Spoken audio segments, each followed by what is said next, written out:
गोयल साहब, त्रिशूल देखकर एक सवाल मेरे मन में उठता है। हाँ। आप कहते हैं कि जो हिंदू गरीब युवा हैं उनको त्रिशूल उठाना चाहिए और उनको संघ में उनकी भर्ती होनी चाहिए। कुछ लोग शायद, थोड़ा सवाल पर्सनल है, अदरवाइज मत लीजिएगा, आपके भी 3 बेटे हैं, सफल बिजनेसमैन हैं, एसी कमरों में बैठते हैं, तो क्या उनको भी आपने त्रिशूल उठाने की शिक्षा दी है या फिर ये ठेका सिर्फ गरीबों ने ले रखा है? पहली बात तो मैं आपके इस सवाल का, आप थोड़ा सवाल ठीक करें अपना जी। गरीब त्रिशूल उठाए मैंने कभी नहीं कहा।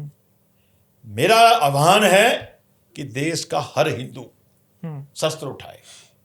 वो मेरा बेटा, आपका बेटा, उसका भाई, ये कोई प्रश्न नहीं है।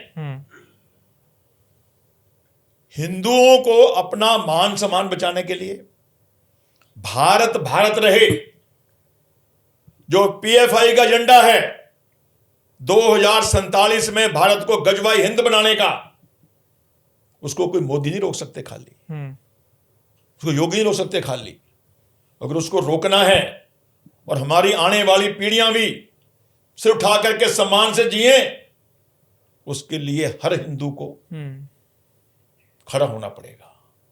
हर हिंदू को भोले बाबा का शिवस्त्र, हर हिंदू में आपके बेटे भी हैं, मेरे बेटे भी हैं, बिल्कुल मेरे साथ चलते हैं, वो लेकर चलते हैं साथ में, बिल्कुल चलते हैं लेकर के। और ये ट्रेनिंग है। मेरा छोटा पोता है 3 साल का, वो भी त्रिशूल उठा के पहन लेते, दादा बन गया हूं मैं। अच्छा। ये तो हमारी सनातन संस्कृति जो है, ये बाजार में नहीं अनुराग जी बिकती, ये हमें अपने पुरखों से मिली है और ये हम आगे भी अपने बच्चों में, आने वाली पीढ़ियों में बांटना चाहते हैं। आज जो जनसंख्या का अनुपात है वो बदलता जा रहा है, बिगड़ता जा रहा है। मुसलमानों के 5-5, 10-10, 15-15 बच्चे हो रहे हैं और हमारा हिंदू 1-2 पे आके अटक गया है। होगा क्या? आने वाले 5-10 साल में उनकी इतनी आबादी हो जाएगी, हमारी कम हो जाएगी।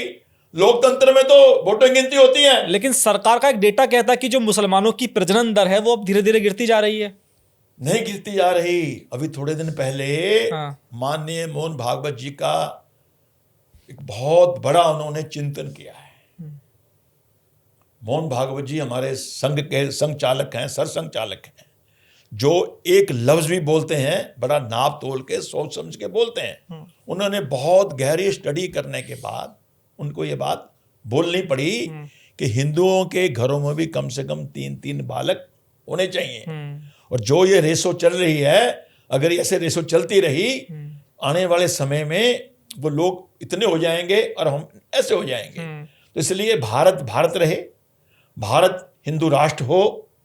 जरूरत है कि हमारे हिंदुओं के घरों में भी 3-3 बालक तो होने ही चाहिए। और ये संघ प्रमुख जी ने कहा है, इसके ऊपर हम काम कर रहे हैं, इसके लिए समाज को प्रेरित कर रहे हैं। गोयल साहब, आप चाहते हैं कि मुसलमानों से कोई व्यवहार ना रखा जाए, उनकी दुकानों से कोई सामान ना खरीदे, उनके मदरसों को आप तोड़ दो, तो मुसलमान करेगा क्या? फिर तो मुसलमान भूखा मर जाएगा। क्या आपको लगता है कि 1947 की तरह मुसलमानों को देश से बाहर निकाल देना चाहिए?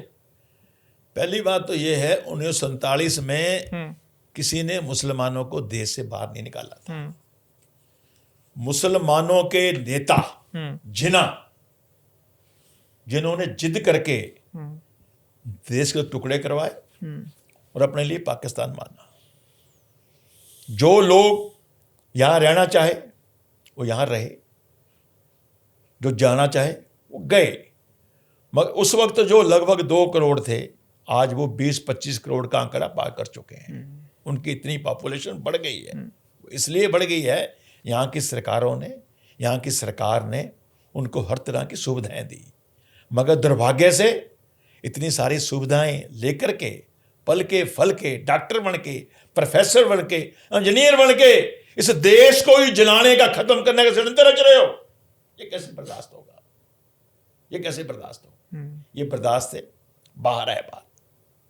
इसलिए आज जरूरत है कि मेरा देश का हिंदू एकजुट हो। देश की रक्षा करने के लिए, अपने माताओं बहनों बहन बेटी रक्षा करने के लिए हमारे को खड़ा तो होना पड़ेगा। लेकिन जय भगवान जी, कुछ चीज़ें प्रैक्टिकल आप समझिए कि अगर आप किसी सैलून में जाते हैं तो सबसे ज़्यादा जो सैलून में लोग काम करते हैं मुस्लिम काम करते हैं। इसके अलावा आप किसी से कपड़े सिलवाने चले जाओ तो जो सबसे ज़्यादा कारीगर मुस्लिम हैं। तो कैसे व्यवहार कौशल चीज़ें कैसे होंगी ये? और आप इंश्योर करते हैं कि जो आपने कपड़े सिलवाए किसी हिंदू से सिलवाए हैं? आप सब्जी जो खरीदते हैं हिंदू से खरीदते हैं, आप देखिए, कैसे इंश्योर करते हैं? बात यह है, इनकी जो बढ़ती हुई पॉपुलेशन है और हमारी घटती हुई पॉपुलेशन है, एक बहुत बड़ा प्रश्न है। ये तो खुलेआम कहते हैं, ये खुलेआम कहते हैं, लड़के लिया है पाकिस्तान, हंस के लेंगे हिंदुस्तान। इनका ये एजेंडा है, पॉपुलेशन बढ़ाओ और भारत को एक और मुस्लिम राष्ट्र बनाओ। जो इनका पीएफआई का पूरा एक ब्लूप्रिंट एनआईए ने डिक्लेयर किया था कि कैसे इन्होंने पूरे देश में अपने स्लीपर सेल लगा रखे हैं, जो 2047 में, आज मोदी जी कहते हैं भारत को विकसित भारत बनाएंगे 2047 में, और ये कहते हैं गजबा हिंद बनाएंगे।